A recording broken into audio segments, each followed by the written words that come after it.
শিক্ষা বাংলার নিয়মিত আয়োজন গড় হবে ল্যাবরেটরি এর তৃতীয় পর্বে আপনাদের সবাইকে জানাচ্ছি আন্তরিক শুভেচ্ছা। সম্মানিত ভিউয়ার্স, আমরা আজকে বিজ্ঞানের নতুন দুটি জাদু দেখব। একটি ডিম কখন পানিতে ভাসে বা ডুবে সেটি আমরা দেখব, এবং সেই সাথে একটি ডিমকে কিভাবে টেনিস বলে রূপান্তর করা যায় সেই পরীক্ষাটি আমরা দেখব।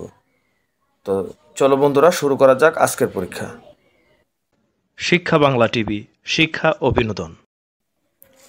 প্রথমে আমরা দেখব একটি ডিম কখন পানিতে ভাসে এবং কখন পানিতে ডুবে। এই পরীক্ষাটি করার জন্য আমাদের উপকরণ হিসেবে লাগবে পানি, ডিম, লবণ এবং একটি কাচের গ্লাস। প্রথমে একটি কাচের গ্লাসে আমরা পরিমাণ মতো পানি দেব।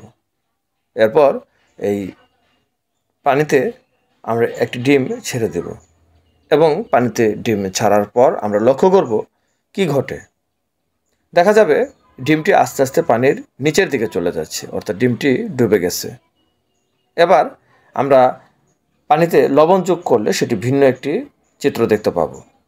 আমরা এবারে আরেকটি গ্লাসে পানিতে আমরা লবণ যোগ করব, ফলে পানিতে লবণের একটি দ্রবণ তৈরি হয়ে যাবে, এবং সেই দ্রবণে যদি আমরা একটা ডিম ছেড়ে দেই তাহলে আমরা ভিন্ন একটি চিত্র দেখতে পাবো। আমরা দেখতে পাবো ডিমটি আস্তে আস্তে ভেসে উঠছে, এবং আমরা বিভিন্নভাবে চেষ্টা করে এটিকে আর নিচে নামাতে পারবো না, দেখব শুধু ভেসে উঠছে। এবং এই পরীক্ষাটি হয়েছে শুধুমাত্র পানিতে লবণের ঘনত্বের কারণে। এবার বন্ধুরা, আমরা দ্বিতীয় পরীক্ষাটি করব। টেনিস বল আমরা সকলেই খেলেছি, কিন্তু একটি ডিমকে কিভাবে টেনিস বলে বা প্লাস্টিকের বলে রূপান্তর করা যায় সেই পরীক্ষাটি আমরা এখন করব। এবং এই পরীক্ষাটি করার জন্য উপকরণ হিসেবে আমাদের লাগবে ভিনেগার, সিরকা এবং একটি কাচের গ্লাস।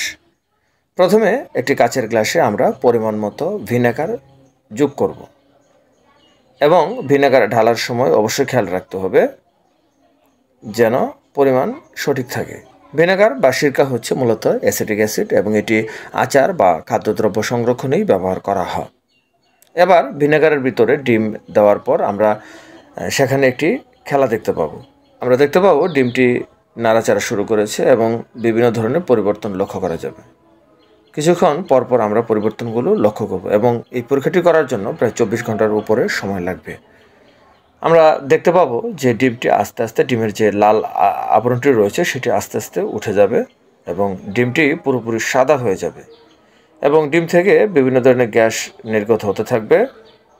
এবং সেই সাথে আমরা পরীক্ষাটি শেষ হওয়ার পর দেখতে পাবো যে ডিমটি রয়েছে সেই ডিমটি কিন্তু কিছুটা প্লাস্টিকের বলে রূপান্তর হয়ে গেছে, এবং ডিমটি অনেকটা নরম এবং কিছুটা স্থিতিস্থাপকতা চলে এসেছে, এবং এই ডিমটিকে আমরা চাইলে ড্রপ করাতে পারবো।